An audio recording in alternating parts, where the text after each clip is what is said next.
Effective on March 1, 2022, Japan has lifted some international travel restrictions. Whether you are an OFW or a non-OFW with a valid resident status, this is a complete guide of the things that you should know before departure in the Philippines and arrival in Japan.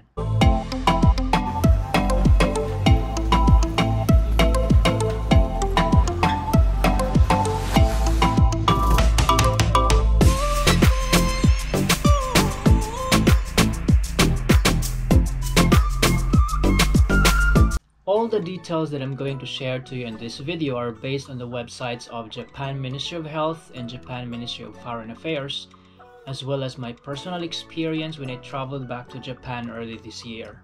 All the requirements are based on the easing of international travel restrictions in Japan, effective on March 1, 2022. It's my goal to give you clear, exact, and concise details of the updated travel requirements. So before I start, I suggest that you get a pen and a piece of paper to list down all the requirements and some important details that you need to take note. The list that you're going to make will serve as your checklist, making sure that you will never miss a single thing. Now let's get into it. First requirement, prepare your flight ticket. Avoid connecting flights to other countries to avoid travel protocol problems. For those of you who have connecting flights to other countries, make sure to know and comply all the requirements before departure in the Philippines. Second requirement, install Myzos and Coco apps. You may scan these QR codes here to install it easily. I haven't tried using Coco app, but Myzos is the app mainly used for the quarantine period. Third requirement, bring a pen, face mask, and face shield. Fourth requirement, print out your OEC, Overseas Employment Certificate. This is only for OFWs. Online processing of the OSC depends on the duration of your vacation in the Philippines because it has a 3-month expiry from the date of issuance. If you have a long vacation time in the Philippines, then you may do the online process later when you are already in the Philippines. But if you only have 2 to 3 weeks to stay in the Philippines, it would be better to do the online process a week before you leave Japan in order to maximize your time with your family. That's what I usually do, especially if you don't have your own internet connection at home or your internet connection is unstable. There are some instances, I read these from the comment sections of the tutorial videos I watched, that people had trouble logging into their POEA account, or if they could log in, they had a hard time updating some personal information of their account before they could finally get the OEZ exemption. The process really takes a lot of time. I personally had trouble logging into my account and getting an OEZ exemption, and later on I found out that I had to update some personal information of my account. So processing this in advance can really help you find ways just in case you will have trouble logging in and updating some details of your account. By the way, for those OFWs who cannot get an OEZ exemption, I think you have to set an appointment online at the nearest POEA office in your city or province. Fifth requirement, prepare your residence card and your passport with the special re-entry permit attached to it. The special re-entry permit looks like this, and this is very important. Sixth requirement, print and fill out the written pledge. The check-in counter will look for this. You really have to get a copy of this before checking in at the airport. This was my experience at Mactan Cebu International Airport. I actually had my flight with Cebu Pacific, and the check-in counter staff asked for the copy of the written pledge.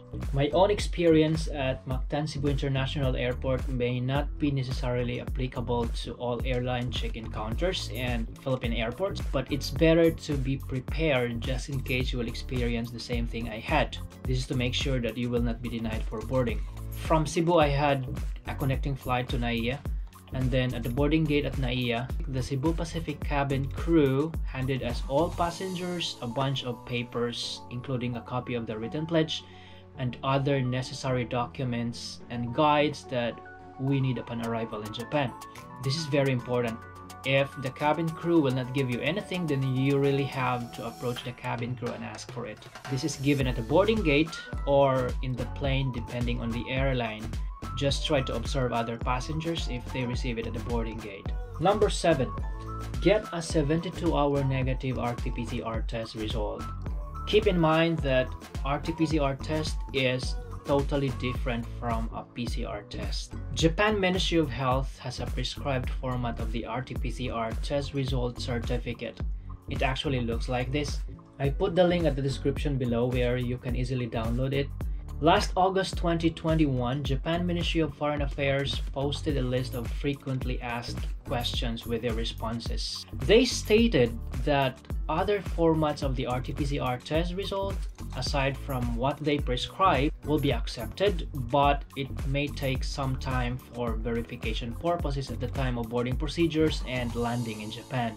This means that the RT-PCR test result from any hospitals or laboratories in the Philippines will be accepted without a Japanese translation or without using the Japan format. Just lately, I watched a vlog of a Filipino couple who arrived in Narita Airport early this year. They only had a copy of the RT-PCR test result from the Philippine Red Cross, and they were actually allowed entry. But here's the thing, they were interrogated and had to wait for a long period of time. In fairness, the couple spoke Japanese very well. I could also attest to this. Last January 2022 at Kansai International Airport, it took me only 30 to 40 minutes to do the whole process. Everything was real quick and there were less questioning or interrogation. I was held for a longer time only at the part where I had to wait for the saliva test result, and also at the part where the staff set and reinstalled my SOS app in my phone because I had the old version of the app. I was not actually the first person in the queue, but I was ahead of the pack straight to the immigration and finally to the airport lobby where I waited for someone to pick me up and give me a ride to my residence. And that was it. For me, it's necessary and practical to use the Japan format of the RT-PCR test result. Now, here's my question. Do you want to use the Japan format to avoid delays during boarding procedures and landing in Japan? It's actually super easy to get it. You have to print out the Japan format.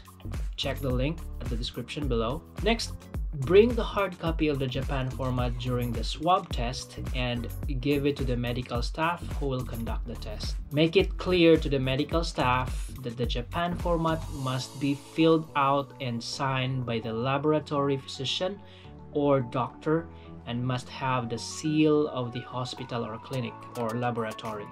You can do this at any hospitals, laboratories, or clinics anywhere in the Philippines. Do not rely on hospital or clinic staff who will say, yes, we have a copy of the Japan format, we can provide it for you, because you may be scammed. It happened to me in Cebu City and I learned a lot from it. Things were gone crazy at the last 24 hours before my flight. My wife and I were so stressed we wanted World War III. Just kidding. So for your own benefit and assurance, just bring a hard copy during the time you will have the RT-PCR test. Eighth requirement, number 8. Answer the questionnaire of Japan's Ministry of Health. Okay, so it looks like this. Do this within 24 hours before departure in the Philippines. Don't worry, the questionnaire is very easy and simple. I would say this is a lot easier than doing the One Health Pass registration. And by the way, make sure to screenshot the generated QR code at the end of the registration. That is very important. There's no need to print it out, just make a screenshot of the QR code. Number 9. This is no longer a requirement but an important notice. There are 2 things that you must know. First is about the transportation after arrival at the airport. Previously, this was strictly implemented. You cannot travel using public transportation after arrival in Japan unless your quarantine period is over. So you really had to book a private car to pick you up from the airport and give you a ride to your place of residence. But now, here's the good news. This is coming from Japan's Ministry of Health. Effective on March 1, 2022, everyone is allowed to travel using public transportation within 24 hours after arrival in Japan. That's really a good news. Number 2, this is about the quarantine period. As of March 1, 2022, the Philippines is now included in the list of countries with a high number of cases of the Omicron variant. As a result, for those who have not yet received the 3rd dose or the booster shot of the vaccine, you only have to undergo for a 7-day home quarantine. you have to do the quarantine for 7 days at your residence. For those who have already received the booster shot, there's no more quarantine for you. Yay, that's great. Take note that the valid vaccines in Japan are Pfizer, Moderna, AstraZeneca, and also Janssen. For the third dose or booster shot, Pfizer or Moderna. If your vaccines are different from those that I mentioned, then you may access the website of the Ministry of Health and try to check for more information. Check out the frequently asked questions. All the links for the websites and downloadable documents that you need for travel are available at the description below the title. Those are the latest updates of the requirements that you need to prepare for a hassle-free travel to Japan. If this video helps you, then please support and subscribe. Thank you so much for watching. Have a safe trip soon.